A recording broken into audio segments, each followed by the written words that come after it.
কি অবস্থা সবার? কেমন আছো তোমরা সবাই? আমরা আজকে কমপ্লেক্স নাম্বারের লাস্ট থিওরি পড়তে যাচ্ছি।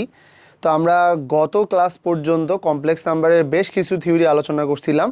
আজকে আমরা কমপ্লেক্স নাম্বারের এই থিওরিটা আলোচনা করব। বলছিলাম আমি গতদিনই যে আমরা সঞ্চারপথ সম্পর্কে একটু ধারণা নেওয়ার চেষ্টা করব। যদিও বা সঞ্চারপথ নামে আলাদা একটা পার্ট আমরা ফার্স্টবারে পড়ে আসার সুযোগ পাইছি যখন আমরা সরলরেখা পড়ি, চ্যাপ্টার 3.4। কারো যদি মনে হয় যে আমার কোনো কোনো বইয়ে 3.5ও দেওয়া ছিল আর কি আগে, তো তুমি চাইলে 3.4 অথবা তোমার বইয়ে 3.5 থাকলে সেখান থেকে দেখে নিবা। তবে কারো যদি মনে হয় যে আমার আসলে সঞ্চারপথে বেশি ঝামেলা, তবে সে চাইলে যে কাজটা করতে পারো আর কি, তুমি সরলরেখার প্লেলিস্টে যাবা এবং 3.4 নামে যে প্লেলিস্টটা মানে আছে আর কি সরলরেখার মধ্যে, ওখানে দেখবা দুইটা আলাদা আলাদা ভিডিও দেওয়া আছে। ওই দুইটা ভিডিও যদি দেখে ফেলতে পারো তাহলে তোমার সঞ্চারপথ সম্পর্কে ধারণাটা আরও বেশি ক্লিয়ার এবং আরও বেশি গাঢ় হবে। তো আমি তারপরেও তোমাকে একটা প্রপার আইডিয়া দেওয়ার চেষ্টা করতেছি। চলো, এইখানে আমাদের এখানে একটা লাইন লেখা আছে সঞ্চারপথ বা লোকাস। কথাটার মিনিং কি বা এটা দ্বারা কি বোঝানো হয় এটা আমরা একটু পরে আলোচনা করি। বা এখানে একটা দেখো সুন্দর একটা লাইন লেখা আছে, কেন লেখা আছে, কী জন্য লেখা আছে, ওই সব কিছু বাদ দিয়ে আমরা চলে যাব তোমার চিত্রে। তুমি চিত্রটাতে দেখতে পাচ্ছ যে আসলে এখানে একটা গরু দেখা যাচ্ছে, তাই না? এবং অনেকে আছো যারা এই সিনারিটার সাথে পরিচিত, কারণ অনেকের বাড়ির আশেপাশে তোমার এই গরু হচ্ছে যে তোমার ঘানি ভাঙ্গে আর কি, মানে ঘানি ভাঙ্গা খাঁটি সরিষার তেল বা কালো জিরার তেল তুমি চাইলে এই পদ্ধতিতে বের করতে পারো আর কি। বা অনেকে আছে যারা একবারে জীবনে দেখোই নে, প্রথমবারের মতো দেখতেছো, তাদের জন্য কিছুটা ডিফিকাল্ট এবং তাদের জন্য সহজ করার জন্য আমি তোমার একটু চিত্রটা এক্সপ্লেন করি। চল, এখানে আমরা যেটা দেখতে পাচ্ছি সেটা হচ্ছে তোমার এই যে জায়গাটা দেখতে পাচ্ছ, ওভারঅল যে জায়গাটা আমি মার্ক করে দিই একটু, এই যে এই জায়গাটা, এটা একটা বাটি। হ্যাঁ, এটা একটা বড় বাটি। এই বাটিটা নর্মালি কাঠের তৈরি করা থাকতে পারে বা সিমেন্টের তৈরি করা থাকতে পারে, একটা বড় বাটি আর কি। হ্যাঁ, তো এই বাটিটার ভিতরে যে ফাঁকা জায়গাটা আছে, এই ফাঁকা জায়গার মধ্যেই কিন্তু মূলত হচ্ছে তোমার তোমার দানাগুলো দেওয়া থাকে আর কি। যেমন কালো জিরার তেল চাইলে কালো জিরা দেওয়া থাকবে, বা তুমি যদি সরিষার তেল চাও তাহলে সরিষা দেওয়া থাকবে এটার ভিতরে। আর এখান থেকে শুরু করে ধরে নাও যে আমরা এইটাকেই বললাম, বা এটাও আছে আসলে, এই লাঠিটাও নেওয়া যেতে পারে, অথবা চাইলে এখানে একটা লাঠি আছে এরকম যেটা এর সাথে কানেক্টেড আর কি, বুঝছো? তো এখন আমাদের যেটা কাজ হবে, তো আমাদের কাজ হইতেছে যে তোমার এইটা হতে পারে বা এইটা, যেমন আমি তোমাকে দুইটাই দেখাই, এটা হতে পারে, অথবা এই দণ্ডটাও আমরা আসলে নিতে পারি, এই যে এখান থেকে শুরু করে মোটামুটি এই যে এই পর্যন্ত। ঠিক আছে, এখন আমাদের কাজ কি? আমাদের কাজ হচ্ছে এই যে গরুর তোমার হচ্ছে কাঁধ পর্যন্ত একটা লাঠি থাকে, সেটা এখান থেকে অ্যাড করে দিতে পারে, কেউ আবার এখান থেকে অ্যাড করে দিতে পারে, ইচ্ছা এক একজন সুবিধা অনুযায়ী এক এক জায়গা থেকে দিতে পারে। এখন এই যে দেখো বাটিটা যেখানে আছে এটা ফিক্সড পজিশনে থাকে। তারপরে দেখো এই বাটিটার কিন্তু কোনো নড়াচড়া নাই, এবং মজার ব্যাপার হচ্ছে যে তোমার এই দৈর্ঘ্যগুলোরও কোনো নড়াচড়া নাই, এই দৈর্ঘ্যগুলো ফিক্সড। কিন্তু গরুটা নড়াচড়া করে, কারণ গরুটাতে প্রচুর পরিমাণে একটা লাঠি নিয়ে গরুটাকে আঘাত করা হয়, আর গরুটা তোমার শুধু হাঁটতে থাকে। আর এর ভিতরে থাকা যে লাঠিটা আছে এটা তোমার এইরকম, তো গরুটা ঘোরার কারণে এই লাঠিটা ঘুরতেই থাকে ঘুরতেই থাকে ঘুরতেই থাকে, এবং এখানকার ভিতরে যে দানাগুলো থাকে সেগুলো আস্তে আস্তে আস্তে আস্তে আস্তে আস্তে তোমার কি বলতো এখান থেকে তেল দেওয়া শুরু করে। তো যাই হোক, তো আমরা দেখলাম যে এই গরুটা কিন্তু তোমার গতিশীল, এই যে এটা, এবং গতিশীল বিন্দু মানে কত? পি, যার পয়েন্ট হচ্ছে তোমার বা যার স্থানাঙ্ক এক্স কমা ওয়াই। তো আমরা একটা কাজ করতে পারি, এখান থেকে শুরু করে তোমার হচ্ছে এখানে আসতে পারে গরুটা, পিটানোর কারণে গরুটা এখানে আসতে পারে, গরুটা এখানে আসতে পারে, গরুটা এখানে আসতে পারে, এখানে আসতে পারে, বা গরুটা তোমার এখানে আসতে পারে, গরুটা এখানে আসতে পারে, এরকম অনেকগুলো পজিশনে যাইতে পারে। তো আমি যদি গরুটার সমস্ত পজিশনকে যদি তোমার কি বলো তো এরকম যোগ করে দেই, তাহলে কিন্তু মোটামুটি একটা কি দেখতে পাওয়া যাচ্ছে, একটা বৃত্ত টাইপের শেপ পাওয়া যাচ্ছে। তো বেসিক্যালি যে কোনো একটা গতিশীল বস্তুর বা যে কোনো একটা গতিশীল ব্যক্তি বা যে কোনো একটা গতিশীল বিন্দুর এই ঘূর্ণনের ফলে যে গতিপথটা তৈরি হয়েছে, এই গতিপথটাকেই মূলত হচ্ছে যে তোমার বলা হইতেছে সঞ্চারপথ। তাহলে সঞ্চারপথ কথাটার মানে কি? সঞ্চারপথ মানে হচ্ছে চলমানতা, সঞ্চারপথ মানে হচ্ছে গতিশীলতা। চলমানতা বা গতিশীলতার জন্য, আবার বলতেছি, চলমানতা বা গতিশীলতার জন্য যেই টাইপের পথ তৈরি হয় বেসিক্যালি এইটাকেই আমরা বলি হচ্ছে তোমার সঞ্চারপথ। তো দেখো তো এখানে যে পি বিন্দুটা ছিল সেটা এখানে, আবার পি বিন্দুটা এখানে, আবার পি বিন্দু, যেটা মানে কত এখানে। আবার দেখো এটা হচ্ছে পি বিন্দু, এটাকে বললাম এক্স কমা ওয়াই, এটাকে বললাম পি বিন্দু, এইটা পি বিন্দু, এইটা পি বিন্দু, এইটা পি বিন্দু। তার মানে এই প্রত্যেকটাই কিন্তু তোমার আলাদা আলাদা করে কি বলো তো একটা পি বিন্দু হচ্ছে যে তোমার দেওয়া আছে আর কি। এবং ইচ অ্যান্ড এভরি ক্ষেত্রে পিটা কিন্তু তোমার গতিশীল বিন্দু। তুমি একটা জিনিস খেয়াল করে দেখছো, এই বাটিটা কিন্তু নড়াচড়া করে না, আর বাটি থেকে গরুর মাথা পর্যন্ত যে লাঠিটা সেটাও কিন্তু নড়াচড়া করে না। মানে এই জায়গাটা কিন্তু তোমার এই জায়গাটা কিন্তু বেসিক্যালি ফিক্সড, হ্যাঁ। আর এখানে যে বাটিটা আছে এটাও কিন্তু বেসিক্যালি তোমার কি বলতো ফিক্সড। তো তার মানে কি বলতো, এই লাঠিটা আর এই বাটিটা যদি আসলে ফিক্সড থাকে, তাহলে সেই সত্ত্বে গরু যদি নড়াচড়া করতে চায়, তাহলে এই পুরা গতিপথটাকে কিন্তু আমরা আসলে তোমার বলতে পারি কি বলো, এটাকে কিন্তু বলতে পারি গরুর গতিপথ, যেটা দেখতে বৃত্তাকার লাগতেছে, তাই না? এটা বৃত্তের মতো আর কি, দেখে মনে হচ্ছে আমাদের ফ্যান যেমনে চলে না ওই রকম টাইপের বৃত্তাকার লাগতেছে, এবং এটা একটা বৃত্তাকার গতিপথ। তার মানে কি বুঝলাম, এই যে এটা ফিক্সড, এটা ফিক্সড, এগুলো একটা কন্ডিশন। তার মানে সঞ্চার পথ হচ্ছে একটা নির্দিষ্ট শর্তেই পাওয়া যায়, এবং এই সঞ্চার পথ পাওয়ার জন্য দায়ী থাকে যে কোনো একটা গতিশীল বিন্দু, একটা ব্যক্তি, অথবা যে কোনো একটা বস্তু, অথবা any kind of movable object আর কি, হ্যাঁ। তো চলো আমরা একটু উপরের লাইনটা পড়ে ফেলি। এখানে বলা আছে যে তোমার কোনো সমতলে, সমতল মানে এক্স ওয়াই তল আর কি, এটা তুমি জানো।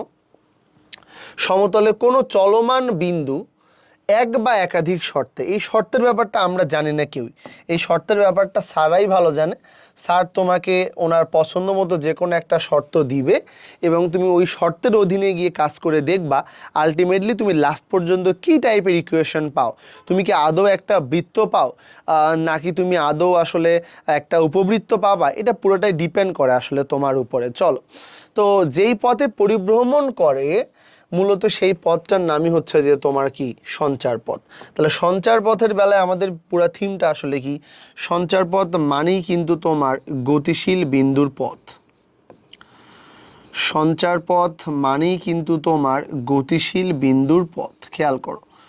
সঞ্চার পথ মানেই কিন্তু গতিশীল বিন্দুর পথ, এবং এটাকে মূলত আমরা হচ্ছে পি কত বলতো এক্স কমা ওয়াই দ্বারা ডিনোট করা হয়। পি এক্স কমা ওয়াই দ্বারা, এটাকে বললাম পি এক্স কমা ওয়াই দ্বারা প্রকাশ করা হয়। পি এক্স কমা ওয়াই দ্বারা প্রকাশ করা হয়, ঠিক আছে? এই হচ্ছে আমাদের কাজ। তাহলে গতিশীল বিন্দুর পথ পি এক্স কমা ওয়াই দ্বারা প্রকাশ করা হয়, বাস সিম্পল জিনিস আর কি এটা। তো এখন আমরা যে কাজটা করতে পারি, যে কোনো একটা সমতলে কোনো একটা চলমান বিন্দু, মানে যে যে কিনা গতিশীল হতে চায়, গতিশীল না হলে তুমি তো তার আসলে কি বলো তো চলমানতা পাবাও না, তার সঞ্চার পথ পাবাও না। যেমন একটা বিল্ডিং, একটা বিল্ডিংয়ের কোনোদিন কোনো সঞ্চার পথ থাকে না, কারণ ওই বিল্ডিংটা তুমি দেখা গেলো জন্মের পর থেকে ওই একই জায়গায় স্থির আছে। একটা ভাস্কর্য তুমি দেখতেছো, যে একটা চিড়িয়াখানায় গেছো, একটা বাঘ বা একটা হরিণের একটা ভাস্কর্য দেখছো আর কি, তো ওইটা কিন্তু আজীবনে ওইখানেই থাকবে যতদিন পর্যন্ত পার্ক থাকবে আসলে। সো ওটা ওইরকমই থাকবে, মানে ওটার কোনো গতিশীল নেই। কিন্তু আমরা মানুষ, আমরা দেখা গেলো হাঁটতেছি এক জায়গা থেকে অন্য জায়গায় যাইতেছি, আসলে তা আমাদের একটা গতিশীলতা আছে। তো যাই হোক, এই হচ্ছে আমাদের কাজ আর কি। তাহলে আমরা তোমার গতিশীল বিন্দুর পথ পি এক্স কমা ওয়াই দ্বারা প্রকাশ করা হয়, বুঝলাম। এইবারে এই সঞ্চার পথটা আসলে তোমার বেসিক্যালি কোন আঙ্গিকে কাজ করে সেটাতে আমি যাব আর কি, হ্যাঁ। তবে যাওয়ার আগে আমি এখানে তোমাকে সঞ্চার পথ রিলেটেড কিছু ধারণা দিতে চাই। এটাকে আমরা বলতেছি যে তোমার পরিচিতি। সঞ্চার পথ আমি আসলে চিনবো কেমনে, ঠিক আছে? তো এই পরিচিতিটার জন্য আমি তোমাকে সাজেস্ট করব, পরিচিতিটা তুমি যদি পুরোপুরি না বোঝো তাহলে অবশ্যই আমাকে কনিক্সের সাহায্য নিতে হবে, চ্যাপ্টার 6 এই সেকেন্ড পেপারেরই আর কি। কারণ অনেকে আছে যে কনিক্স পড়ো নাই এখনও, না পড়লে কিন্তু তোমার কাছে সঞ্চার পথগুলো তুমি বের করতে পারবা, বাট চিনবা না আসলে এটা বৃত্ত না, এটা উপবৃত্ত না, এটা অধিবৃত্ত। যেমন দেখো, আমাদের যেহেতু ফার্স্ট পেপার পড়া হয়েছে, আমি তোমাকে কিছু ধারণা দেই। দেখো, নাম্বার 1, তোমাকে যদি আমি এখন বলি এইটা এ এক্স প্লাস, এইটাকে দিলাম তোমার কত b y plus c is equal to কত 0, ধরো তোমাকে আমি এটা দিলাম। তাহলে এটা যদি তোমাকে দেওয়া হয় তাহলে কি আমরা বলতে পারি, তোমার কিন্তু আর নতুন করে শিখানোর কিছু নেই, কারণ তুমি অলরেডি এটা পড়ে আসছো যে এটা একটা সরলরেখা হবে। শুধু কি তাই, তোমাকে যদি আমরা এটা দিতাম যে এক্স বাই এ প্লাস কত বলো তো y by b is equal to কত 1, কিচ্ছু করার নাই, এটা একটা সরলরেখা। এটাকে আমি তোমাকে চিনায় দিতেছি বলো তো, বা ওয়াই ইজ ইকুয়াল টু এইটাকে দিলাম, এটা হচ্ছে তোমার এম এক্স প্লাস সি, এটাও কিন্তু তোমার কি বলো তো একটা সরলরেখা। এগুলোকে আমি তোমাকে চিনায় দিতেছি, উত্তর হতেছে না, কারণ তুমি এগুলো এমনিতেই চেনো, এগুলো তুমি ফার্স্ট ইয়ারে পড়ে আসছো।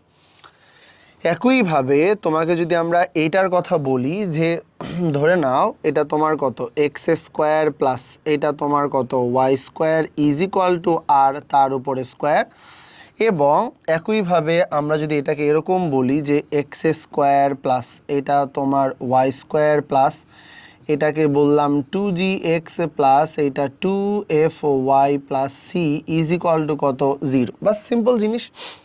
তো এটা তোমার বেসিক্যালি কি দাঁড়াইতেছে, এটা কিন্তু তোমার বেসিক্যালি দাঁড়াইতেছে এটা হচ্ছে যে একটা কি বলো তো বৃত্তের সমীকরণ। এটাও তোমার প্যারা লাগতেছে না, কারণ তুমি ওই যে ফার্স্ট ওভার অলরেডি এই দুটো পড়ে আসছো। কিন্তু প্যারা লাগবে কখন, যখন কেউ তোমাকে এইটা দিবে আর কি, তখন তোমার প্যারা খাবা, মানে তোমার টেনশন বাড়বে যে এইটা মানে আসলে কি, বা তোমাকে যদি আসলে এইটা দেওয়া যায় x square is equal two 4ay এগুলো মানে আবার কি, বা ধরো তুমি ওয়াই ইজ ইকুয়াল টু এইটা পাইলা এ এক্স স্কোয়ার প্লাস এটাকে দিলাম বি এক্স প্লাস কত সি, অথবা এক্স ইজ ইকুয়াল টু তোমাকে দেওয়া হইলো এ ওয়াই স্কোয়ার প্লাস এটাকে দিলাম বি ওয়াই প্লাস সি। এগুলো তো তুমি আবার বুঝবা না কেন, কারণ এগুলো তুমি এখনো পড়োই নাই। এগুলো তুমি কোথায় পড়বা, এগুলো পড়বা তুমি চ্যাপ্টার 6-এ পড়বা, যেটা হচ্ছে কনিক্স আসলে। তো আমরা এগুলোকে বলতেছি কি জানো, এগুলোকে আমরা বলবো এগুলো হচ্ছে আমাদের পরাবৃত্ত আর কি। হ্যাঁ, এই তোমাকে যদি আমরা এটার কথা বলি 4 নাম্বার, এটা তোমার এক্স স্কোয়ার ডিভাইডেড বাই এ তার উপরে স্কোয়ার প্লাস এটাকে দিলাম ওয়াই তার উপরে স্কোয়ার বি তার উপরে স্কোয়ার ইজ ইকুয়াল টু কত 1। বাস এটাকে আমরা কি বলবো জানো, এটাকে আমরা বলবো এটা হচ্ছে তোমার উপবৃত্ত। তুমি জানো যে পৃথিবী সূর্যকে কেন্দ্র করে একটা নির্দিষ্ট উপবৃত্তাকার পথেই কিন্তু ঘোরে, নট দ্যাট পৃথিবী, যে কোনো গ্রহই কিন্তু সূর্যকে কেন্দ্র করে একটা উপবৃত্তাকার পথে ঘুরতে থাকে। তো এই আকারটা হচ্ছে এটা, তুমি ভালো বুঝবা কখন, যখন কনিক্স পড়বা। 5 নাম্বার, যখন আমরা লিখবো এক্স স্কোয়ার বাই কত square minus y square by b square is equal to কত 1, এটাকে আমরা বলবো এটা হচ্ছে তোমার অধিবৃত্ত। কেমন হবে এটা, এটার জন্য তোমাকে কনিক্স পড়তে হবে ভাই, আমি তোমাকে রেফারেন্স দিয়েই দিলাম। আচ্ছা, এখানে তো ব্যাপারগুলো কেমন দাঁড়াইতেছে, তার মানে হচ্ছে যে এই যে এই চেনার যে ব্যাপারটা, এই দুটো কিন্তু তুমি ইজিলি চিনতেছো, কারণ এই দুটো তোমার ফার্স্ট পেপারে পড়া আছে, এগুলোও চিনবা। যখন তোমার সেকেন্ড পেপারে কনিক্স চ্যাপ্টারটা শেষ হয়ে যাবে, তখন তোমার সঞ্চার পথগুলো চিনতে আর কোনো সমস্যা নেই। এখন তুমি কি করতে পারবা, এখন তুমি সঞ্চার পথ পর্যন্ত বের করতে পারবা আর কি, বাস। তো এটা তোমাকে জাস্ট আপাতত কিছুদিনের জন্য একটু মনে রাখতে হবে, যে যখন তুমি চ্যাপ্টার 6 পড়বা তখন আর তোমার মনে রাখার কিছু নাই। ওকে, চলো সামনে আগাই। আচ্ছা, আমরা এখানে আরেকটা ছোট্ট কাজ করে নিই। তোমাকে আমি এই জিনিসটা দেখাইছিলাম, একটু মনে করাই দিই। জেড ইজ ইকুয়াল টু কত, এটা হচ্ছে এক্স প্লাস কত, এটা i y. Z is equal to কত, x plus i y. Okay, তো জেড ইজ ইকুয়াল টু যেহেতু এক্স প্লাস আই ওয়াই, তো এটার জন্য আমি তোমাকে কি বলতে পারি, এটা হচ্ছে যে তোমার কি বলতো, এটা হচ্ছে যে তোমার রিয়েল, আর এই জায়গাটা হচ্ছে তোমার কত, এই জায়গাটা হচ্ছে তোমার ইমাজিনারি। একটা রিয়েল আর একটা হচ্ছে তোমার ইমাজিনারি, ফাইন। তো এটার জন্য যদি আমরা তোমাকে বলি যে একটু মডুলাস বের করে দেখাও তো, তাহলে মডুলাস মানে আর হতে পারে, মডুলাস মানে আসলে যে জটিল সংখ্যার জন্য বের করবা তার জন্য মড জেড হতে পারে, এবং ফাইনালি তার জন্য মডুলাস জেড হতে পারে। এই মডুলাস জেড দেওয়ার পরে আমরা আসলে কি নিই, রুট অফ, আর এই কমপ্লেক্স নাম্বারটার জন্য কি হবে বলো, এটার জন্য কিন্তু হবে তোমার এক্স তার উপরে কত বলো তো স্কোয়ার প্লাস এটাকে দিলাম ওয়াই তার উপরে কত স্কোয়ার, বা সিম্পল জিনিস দিয়ে দিলাম রুট ওভার এক্স মানে কত, এক্স মানে তো আসলে তোমার রিয়েল, তাই না? এই যে দেখো এক্স মানে কিন্তু তোমার কত রিয়েল। তাহলে কি আমরা একটা কাজ করতে পারি না, যে এটা মানে আসলে তোমার কি বলো তো রিয়েল, দেন তার উপরে কত স্কোয়ার প্লাস, আর ওয়াইটা মানে কিন্তু আসলে তোমার কি বলো তো ইমাজিনারি। তাহলে আমি আসলে লিখতেই পারি যে এইটা মানে তোমার ইমাজিনারি পার্ট, সো এটার উপরে কিন্তু একটা স্কোয়ার। তাহলে ব্যাপারটা কেমন দাঁড়ায়, ব্যাপারটা কি এরকম করে লেখা যাবে যে এইটা হচ্ছে তোমার একটা বাস্তব, দেন বাস্তবের উপরে কত স্কোয়ার প্লাস এইটাকে বলতেছি এইটা হচ্ছে তোমার অবাস্তব, দেন এই অবাস্তবটার উপরে কিন্তু একটা স্কোয়ার দেওয়া যায় কি যায় না, যায় কিন্তু। তার মানে আমরা বলতেই পারি যে যে কোনো একটা কমপ্লেক্স নাম্বার যে অবস্থাতেই থাকুক না কেন, যে কোনো একটা কমপ্লেক্স নাম্বার যে অবস্থাতেই থাকুক না কেন, মডুলাস বের করতে গেলে আমি তোমাকে এমনি করে শিখাইছিলাম যে রুট ওভার বাস্তবটার উপরে একটা বর্গ নিবা, অবাস্তবটার উপরে আর একটা বর্গ নিবা। ক্লিয়ার এটা? ওকে, চল আমাদের এটা যদি বল থিওরি শেষ আর কি, আমি তোমাকে এটার একটা ছোট্ট অঙ্ক করায় দিয়ে ফাইনালি আমরা থিওরির ইতি টানবো আসলে। তো আমি যেহেতু থিওরির পাশাপাশি তোমাকে টুকটাক 2 4 5টা অঙ্ক দেখানোর চেষ্টা করছি। এরপরে যখন হয়তো বা তোমার আমরা ম্যাথে সেশন করব, তখন সঞ্চারপদ তো মাস্ট বি আসবেই আর কি। হ্যাঁ, এত ইম্পর্টেন্ট একটা পার্ট আসবে না কেন। তো z equal x plus i y, এটা তোমার না দেওয়াই আছে, এটাতে আমাদের কোনো হাত নাই। তো আমরা অঙ্কে চলে যাব। অঙ্কে দেখতে পাচ্ছ 2z মাইনাস 1। তো আমরা একটা কাজ করি, অঙ্কে যাব, অঙ্কে যাওয়ার পরের যেটা কাজ হবে আর কি। হ্যাঁ, তো আমরা নিলাম হচ্ছে তোমার 2 নিলাম, আর z মানে কত, z মানে হচ্ছে তোমার x প্লাস এটাকে বললাম এটা হচ্ছে আই ওয়াই, মাইনাস এটাকে বললাম 1, বাস নিলাম, ইজ ইকুয়াল টু জেড মানে কত, এটা হচ্ছে এক্স প্লাস এটা আই ওয়াই মাইনাস কত, এটা হচ্ছে 2, বাস সিম্পল জিনিস দিয়ে দিলাম। এখন এই জায়গাটা আমরা চাইলে কিন্তু একটু মডিফাই করতে পারি। কীরকম, সেটা হচ্ছে যে তোমার 2x প্লাস এইটাকে বললাম 2iy মাইনাস এইটাকে বললাম 1, okay fine, is equal two এইটাকে আমরা বলতেছি তোমার x মাইনাস 2 প্লাস এইটাকে দিলাম এটা আই ওয়াই, বাস নিলাম আর কি। তো আমি পরবর্তী লাইনটা একটু মডিফাই করতে চাই, 2x এটা -1, সো দেখো তো আমি কি দিতে পারি, 2x এটা হচ্ছে তোমার -1 প্লাস এইটাকে দিলাম আই, আর এইটা নিলাম হচ্ছে তোমার কত 2y, সিম্পল জিনিস, ইজ ইকুয়াল টু এই জায়গাটায় কি নিতে পারি, এইটা কিন্তু তোমার x মাইনাস 2 প্লাস এই জায়গাটাকে আমরা বললাম আই ওয়াই। এখন অনেকের মনে হতে পারে যে এমন করে আমি কেন রাখতেছি, কারণ তোমাকে আমি একটু আগে কি দেখাইলাম যে যে কোনো একটা জেড যদি মডুলাসের মধ্যে থাকে, তবে এই মডুলাসটার বদলে তুমি এটা নিতে পারো, বা এই মডুলাসটার বদলে কিন্তু আমরা এটা নিতে পারি যে modulus of z equal root over ওই মডুলাসের বাস্তব অংশ বা ওই মডুলাসের অবাস্তব অংশ। এই যে দেখো এই জেডটা মানি তো আসলে এক্স প্লাস কত আই ওয়াই, তাহলে এই যে মডুলাসটা তুমি দিছো আর কি, তাহলে এই মডুলাসের বাস্তবের উপরে স্কোয়ার প্লাস এই মডুলাসেরই আবার অবাস্তবের উপরে কিন্তু আরেকটা স্কোয়ার। সো যার যার মানে যে জিনিসটা মডুলাসের ভিতরে থাকবে, ব্রেক করার অর্থ হচ্ছে যে তোমার বা এটার বদলে তুমি নিতে পারো এর বাস্তব অংশ তার উপরে স্কোয়ার প্লাস অবাস্তব অংশ তার উপরে স্কোয়ার। তো এইটাই আমি তোমাকে বোঝানোর চেষ্টা করব। চলো এই জায়গাটা আমরা আসলে কি নিতে পারি, এই যে দেখছো আমি মডুলাসটাকে ব্রেক করতে চাই, মডুলাসটা লিখবো না, তাহলে এটার বদলে কি যেন নেওয়া যায় রুট, এই যে বাস্তব কোনো আই নাই, তাহলে এইটার উপরে আমরা একটা বর্গ নিব, এই যে দেখো এইটার উপরে বর্গ প্লাস, আর এটা তো আসলে আই বাদে কত অবাস্তব কত, এটা হচ্ছে 2y তার উপরে কত একটা square, is equal two exactly এইটা মানে আবার কত রুট ওভার এটা দেখো আবার তোমার এটা চলে আসবে x মাইনাস 2 তার উপরে কত এটা প্লাস আই ওয়াই, তাহলে কত y, দেন এটা তার উপরে একটা স্কোয়ার। সিম্পল জিনিস, আমার মনে হয় আমি বুঝাইতে পারছি। এই যে তুমি দুইটা নিলা আর কি, হ্যাঁ, তাহলে এই দুইটা নিলে তো আসলে আর কোনো প্যারা থাকে না, দুইটা আমরা নিয়ে নিলাম।